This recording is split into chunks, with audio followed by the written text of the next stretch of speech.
एक बार एक बूढ़ी माँ को उसके बेटे ने एक वृद्धाश्रम में ले जाकर छोड़ा।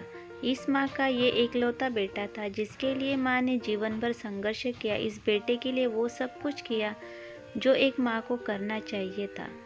अपने बेटे को किसी भी तरह की परेशानी ना हो इसीलिए आश्रम में रहने के लिए भी तैयार हो गई।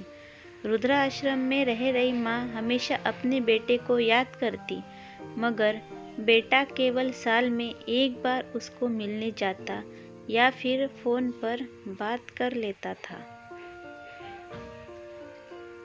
कई साल बीत गए। वृद्धाश्रम से बेटे को एक दिन फोन आया। उन्होंने कहा, बेटा जल्दी से आश्रम आके अपनी माँ से मिल लो, वो बहुत सीरियस है। बेटा जब अपनी माँ के पास पहुँचा तब वह अपनी आखिरी सांसें गिन रही थी। बेटे ने अपनी माँ से उसकी आखिरी इच्छा पूछते हुए कहा, माँ मैं तुम्हारे लिए क्या कर सकता हूँ बताओ।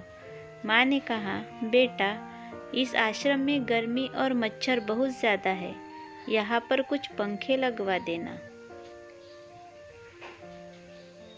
फ्रिज ना होने की वजह से यहाँ पर हम बूढ़ों को कई बार भूखे पेट ही सोना पड़ता है, क्योंकि किसी ने दिया हुआ खाना खराब होने से नहीं बचा पाते।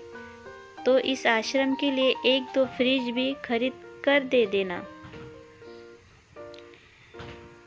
बेटे ने अपनी माँ की सारी बात सुनी और अपनी माँ से पूछा, आपने इतने साल यहाँ पर निकाल दिए पर आपने कभी भी मुझसे नहीं कही, और जब आपके पास टाइम नहीं बचा तब आप ये सब कह रही हैं, ऐसा क्यों?